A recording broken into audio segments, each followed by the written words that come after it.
Hello learners and welcome to another week at CPDLF. I hope everyone had a nice break there. I ate entirely too much turkey and stuffing, but absolutely delicious. This week we are continuing on with China. So if you look here, you should have done your introduction, your leadership, your daily life, the inventions and accomplishments. We did not do this one, and we're moving down to the persuasive paragraph outline. Okay, and the question is, during which dynasty was China the most successful?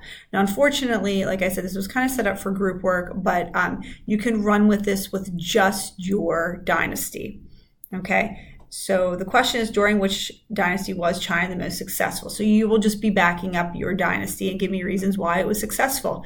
And if you really don't feel like it was, you could always go back in and research another dynasty. You could always reach out to another learner and ask them about their dynasty as well. But they're using like a brainstorming mind map. So you go through, let me click on this here. Okay, so you're gonna go through and brainstorm as many ideas as possible in response to the question. The purpose of this activity is to get as many ideas out as possible and consider one of the following formats for your brainstorming.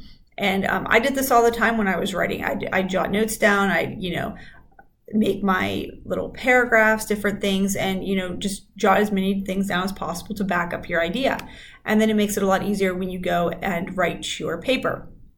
And then it says stuck, consider these tips. You can brainstorm with a partner, like I said, if you want to reach out, or I can give you, I know somebody who might be close to you that's working about the same level as you in terms of making progress at the same amount of time.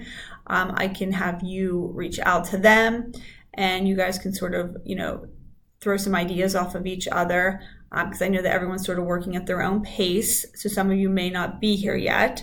Some of you may need another week or two. But like I said, you guys, it says 2 heads are better than 1, which is true. You might not have thought of something that somebody else has thought of. And you write down everything you've learned about your dynasty, leadership, government, daily life, accomplishments, and you consider these questions. What defines a successful dynasty? What should we consider when determining if a dynasty was successful or not? What was special and unique about your dynasty? Was this dynasty better than the others? Okay, so those are just some things to consider as you're doing your paper, as you're brainstorming. And then your checkpoint, which gets submitted to me, is you writing everything down.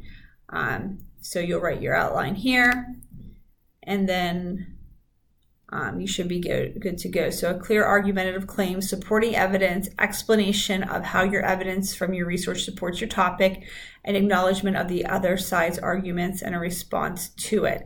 So you might think about what other arguments could be for a different dynasty. And that's where maybe looking at a little bit of information from the other dynasties would be helpful. And that's where sometimes not being in an actual classroom is a little bit of a disadvantage, but we can easily, like I said, work around it. So just, back up your claim to your dynasty, okay, that your dynasty was the most successful, and now you want to go in and look at other dynasties. Okay, so if you have any questions with that, please reach out to me. Trying to stay as close to on pace as you can, or my pace. If you have to put in a few extra hours, then do so. Okay, the other thing I want to show you is if you go, this is my Connects You, but your learning guide also has a Connects You that you can go to, or you can go to my class, and there are learning lab schedules. You may have seen this before. If you go to the streaming part and then you click the about part, in the about part is where I keep the schedule and a calendar. And if you click on the November Learning Lab schedule, you will see that learning labs are Mondays and Thursdays, except for obviously Thanksgiving, we did not have learning lab. But if you click on a day, we'll just go with Monday. All you have to do is put your name down and then what subject you need help with. And this lets us know how many learners are coming in. Do we need a bigger, a larger room? What learning guide should we get to help you guys, okay?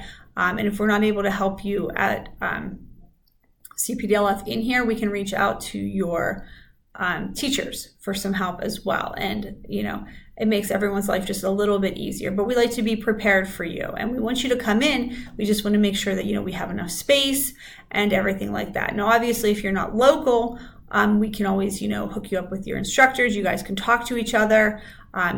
feel free to email them, send them a hangout, take a snapshot of what you need help with, and they're more than happy to help you.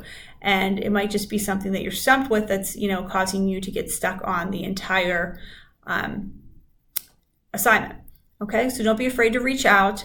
Like I said, please sign up for the Learning Labs just so we have a general idea of how many people are coming. If you didn't sign up for one, but you still want to come, like you just instantly say, oh, I'm out and about, I just want to come, I didn't have a chance. That's perfectly fine, okay? But it just, like I said, makes everyone's life a little bit easier, and we're more prepared if we have a general idea. Say, if only one person signs up and then 10 people show up, we're like, oh my goodness, we were only expecting 1 or 2 people. And like I said, we like to be prepared for you guys. Okay, so any questions or concerns, please reach out. And if not, you have a great week. Thanks, bye.